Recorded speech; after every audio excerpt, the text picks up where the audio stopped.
გამარჯობა კითხიბო, როგორ ხარ? კეთილი იყოს შენი მობრძანება არხზე და შენს გაშლაზე, კითხიბო. ჩვენ დავუკავშირდებით შენს ენერგიებს ამ დღეებისთვის. შეგახსენებ, რომ ეს არის ზოგადი გაშლა, ამიტომ გთხოვ, აიღო ის, რაც შენთან რეზონირებს, ხოლო რაც არა, უბრალოდ გაუშვა.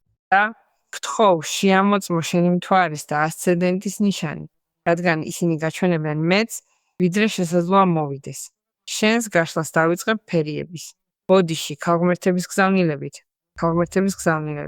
მაშ ასე გვინევი რა არის ის ქალღმერთი, რომელიც გვაკავშირებს ნამდვილ სიყვარულთან. ის მეუბნება რომანტიკული კავშირები, მეუბნება ბოდიში შენი გულის რომანტიკული მღელვარება უბიძგებს სამყაროს, გამოგიგზავნოს დიდი სიყვარული. ეს არის საჩუქარი თქვენგან მრავალისთვის იმის გამო, რაც გადაიტანეთ გასულ ურთიერთობაში. გასული ურთიერთობის ტკივილის გამო, იმ ურთიერთობის იმედგაცრუების გამო, რომელიც არ გამოვიდა სევდის გამო, ცრემლების გამო, ხომ იცით? იმის გამო, თუ რამდენად უსამართლოდ იგრძნობოდა ეს სიტუაცია. ეს იქნება ზოგიერთისთვის, ვისაც აინტერესებს, ცხადია დაკავშირებოდა ამ ენერგიას, ან ასევე ცხოვრებამ შეიძლება გაგაოცოს ამ მომენტში, როცა შენ ამას საერთოდ არ ელოდი ადამიანით, რომელსაც ცხადია ღმერთი მასწავლებელი სამყარო ენერგია გამოგიგზავნის, რაც იქნებოდა როგორც ის დიდი სიყვარული, რომელსაც ელოდი. ასე რომ მოემზადე, რადგან მოდის ნამდვილი სიყვარული. ნახოთ, რაც გვეუბნებიან ფერიები, კირჩხიბო. ეს გაშლები ყოველთვის ზოგადია, შეიძლება ხანდახან რეზონირებდეს, შეიძლება ხანდახან არა, მაგრამ ამის მიღმა შენ შეიძლება გინდოდეს პირადი გაშლა ჩემთან. და შეგიძლია უპრობლემოდ გააკეთო, იჯავშნება ვებგვერდის საშუალებით. შენ ყოველთვის გაქვს აქ მისამართი ვიდეოში, რომელსაც ადვილად ხედავ და გაქვს დაფიქსირებული კომენტარი შენს ნიშანთან, რომელიც პირდაპირ გვერდზე მიგიყვანს. კარგი ვნახოთ, რას გვაჩვენებენ ფერიები, ვნახოთ. აი გამოვიდა 2. კარგი თასების მეფე, ნამდვილი სიყვარული, ჩამოხრჩობილის კარტი. მონეტების 5-იანის კარტი და კვერთხების პრინცის კარტი, გაზაფხულის პრინცი. კარგი, რა ხდება? იცი რატო გიხდის სამაგიერო ცხოვრება დიდი მასშტაბით? იმიტომ რომ ის რაც გქონდა, ან გაქვს, ან ცოტა ხნის წინ გქონდა, არ იყო სრულად. ესე იგი, არ იყო სრულად ხელმისაწვდომი შენთვის, ან არ გაგზნობინებდა სისავსეს, ან დაიწყო ესეთი რამეების ხდომა. რამაც გაგზნობინა, რომ ურთიერთობის გარეთ იყავი, კავშირის გარეთ, ან იყო რამეები, რაც ბოლომდე არ გიგვარდებოდა, ან მოულოდნელად ყველაფერი თავდაყირა დადგა, რადგან ყველაფერი კარგად მიდიოდა, მაგრამ მოულოდნელად სიტუაციამ შეცვლა. დაიწყო. ეს ადამიანი არ იყო შენთვის, ან არ იყო შენთვის ამ მომენტში, ან ეს იყო სიტუაცია, რომელიც უნდა გაგევლო, რათა ამაღლებულიყავი, გაზრდილიყავი, უკეთ გაგეცნო საკუთარი თავი. რათა ყვარებოდა საკუთარი თავი და იქ გეცადა ნამდვილი სიყვარული, არა? რათა გესწავლა ამ სიტუაციიდან, რომ შენ უფრო მეტად ფასობ, ვიდრე ნებისმიერი რამ და ნებისმიერი სხვა ადამიანი. და ცხოვრება გჩუქნის ამ თასების მეფეს. თასების მეფე არის ის კარტი, რომელიც ცხადია, ველაპარაკება ნამდვილ სიყვარულზე, ვინმეზე, რომელიც მოდის, ცხადია, იმისათვის, რომ ადგილი დაიკავოს, ვინმეზე, რომელსაც უფრო სწორად, აქვს განზრახვა მნიშვნელოვანი ადგილი დაიკავოს შენს გულში და შენს ცხოვრებაში.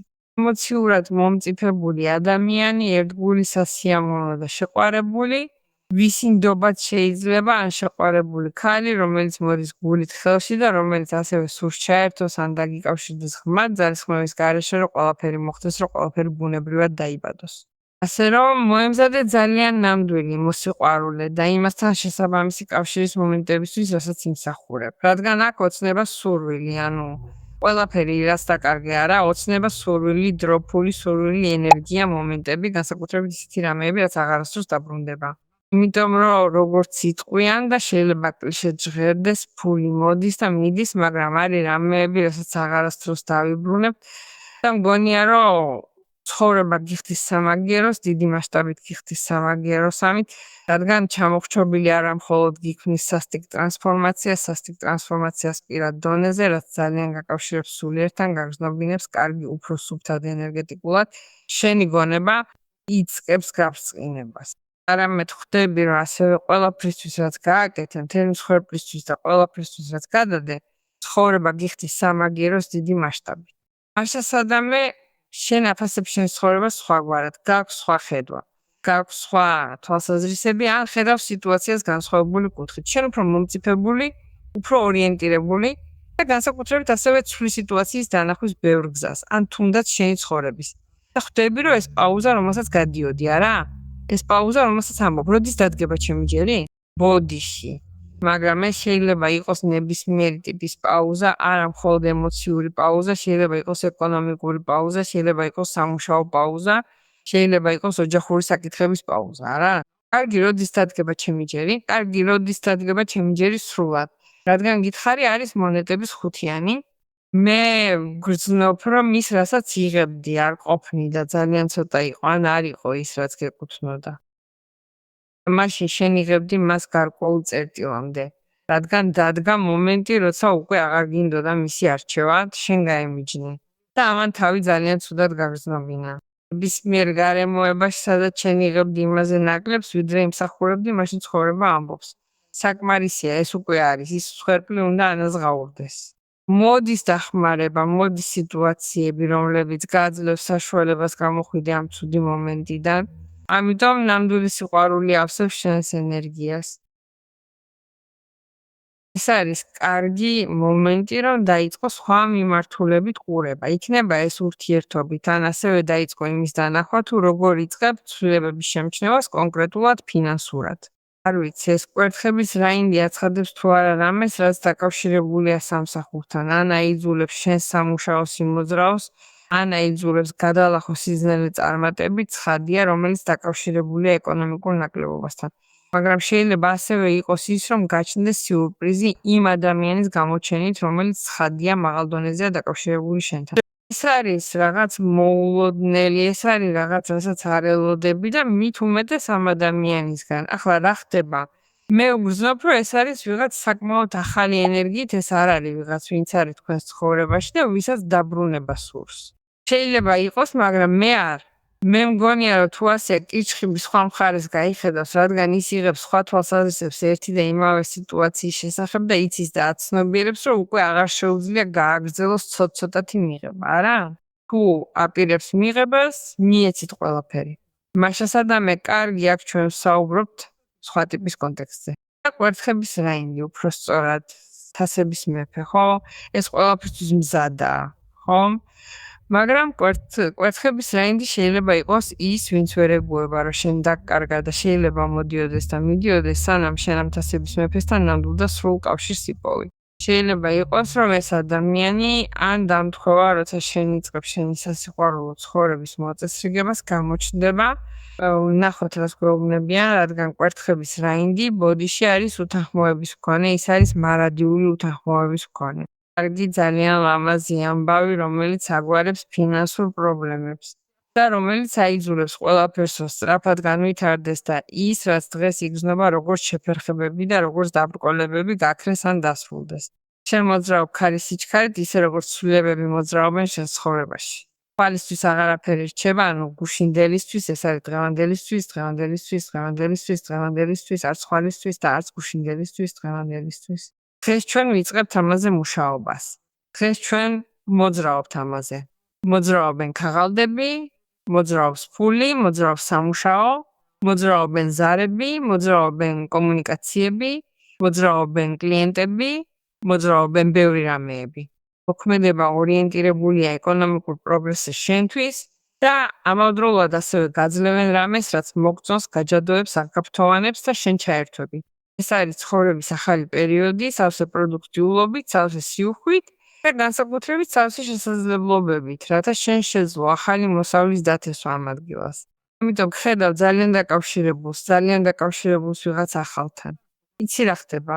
რომ შენ აქ გაიღვიძე. სამსჯავრო არის დიდი ყურადღების მიპყრობა, რომელიც გქონდა ან გექნება, რომელიც აკეთებს ისე, რომ შენ შეძლო გამოხვიდე ყუთიდან კონკრეტულად, სადაც იყავი იქ როგორც ლეთარგიული, დაძინებული ან მკვდარი. რადგან იხსნება უჯრა, ფაქტიურად იხსნება ის, რაც არის უჯრა და ანგელოზები, რომლებიც არიან ისინი, ვინც გიხმობენ გაღვიძებისკენ, რომლებიც არიან შენი სულიერი წინამძღოლები. არიან ისინი, ვისთანაც დაუკავშირდი ჩამოხრჩობილის პროცესში, გეუბნებიან. კირჩხიბო, გაიღვიძე, გააქტიურდი, რადგან საჭიროა მოძრაობა, საჭიროა აქედან გამოსვლა, საჭიროა რეალობის შეცვლა, საჭიროა შენი ცხოვრების შეცვლა, საჭიროა ფორმის შეცვლა. თუ შენ ახორციელებდი ამ სიტუაციას, ესე იგი და იღებდი რამეს, რაც იცი რომ იყო ცოტა, რაც უკვე აღარ გეკუთვნოდა, რატო აგრძელებ მის შენარჩუნებას? მაშასადამე არის როგორც რომ გაქვს დიდი გაცნობიერება ან განათება, რომელიც გაღვიძებს იმის შესახებ თუ რას გადიოდი და წინ მიიწევ. და შენ წყვეთ შეცვალო ნაცნობი რეალობა, რომელიც აღარ გაძლევს შედეგს, რათა გაიხსნა სხვისთვის, ახლისთვის. ფაქტიურად სამსჯავროს კარტი არის კარტი, რომელიც მართლაც გახვევინებს თვალებს, ყურს უგდებს ნიშნებს, ყურს უგდებს სულიერ ნიშნებს, ყურს უგდებს შენს აზრებს, შენს ინტუიციას, შენს ჯანმრთელობასაც, შენს კავშირებს და ასევე წარსულში გადატანილ გამოცდილებებს, რომ რაღაც მიზეზით გაიარე ისინი, რომლებიც დღეს ხდის ამ ადამიანად, ვინც ხარ. და გაითვალისწინო ნასწავლი, გაიმეორო, რაც გამოგადგა და აღარ გაიმეორო, რაც ასე ძალიან გატკინა. მაშინ დიდი შეფასების დროა და იქ ცნობიერებას იძენ. ეს არის მოწოდება, სამსჯავრო არის დიდი მოწოდება იმისკენ, რაც არის. ესე იგი, გადაწყვეტილება, რომელსაც ბევრ შემთხვევაში უკან დასახევი გზა არ აქვს. ეს არის გადაწყვეტილება, რომელსაც არ აქვს გზა, რომ შენი შეცვალო, რადგან შენ მას წყვეთ მტკიცედ და რეალურად იმის პირისპირ, რასაც გაჩვენებენ, რაც არის უკეთესი შენთვის.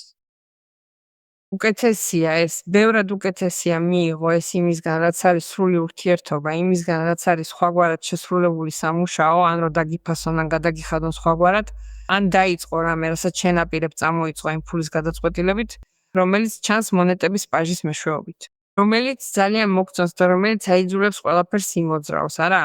მაშასადამე ცხადია, რომ გამოდიხარ მდგომარეობიდან. კარგი, აქ გაქვს ძალიან დიდი კავშირი ბავშვებთან. ბავშვები შეადგენენ ცხოვრების მიზნის ნაწილს. შვილები, შვილიშვილები, დიშვილები, ან ბავშვები, რომლებთანაც მუშაობ. კარგი, სინამდვილეში კირჩხიბი, ცხადია, ძალიან კარგად უკავშირდება ბავშვებს და ცხოველებს და ბოდიში. ბავშვები შენთვის შეიძლება იყვნენ სასიცოცხლო ენერგიის წყარო. იკვებებოდე ბავშვების სიცილით, ატარებდე დროს ბავშვებთან, შვილიშვილებთან, შვილებთან, დიშვილებთან, ნათლულებთან, ან მეგობრების ბავშვებთანაც შენთვის იქნებოდა ძალიან მოსახერხებელი. მაგრამ ასევე დაფიქრდი, ეს არ არის თუ არა ის მომენტი, რომელმაც უნდა გაგაღვიძოს. მოწოდება ბავშვებთან მსახურებისკენ. ნებისმიერი გზით. შენ ძალიან განსაკუთრებული ხარ, სულ მცირე, ერთი ბავშვისთვის მაინც. ზოგიერთი თქვენგანი, ვინც მე მისმენს, იცის, რომ ის ძალიან განსაკუთრებულია ბავშვისთვის და ეს ბავშვი არის ანგელოზი დედამიწაზე. ასე რომ ჩვენ ვენდოთ და დავადგინოთ, რათა კურთხევის მთელი ეს ენერგია მოვიდეს თქვენამდე.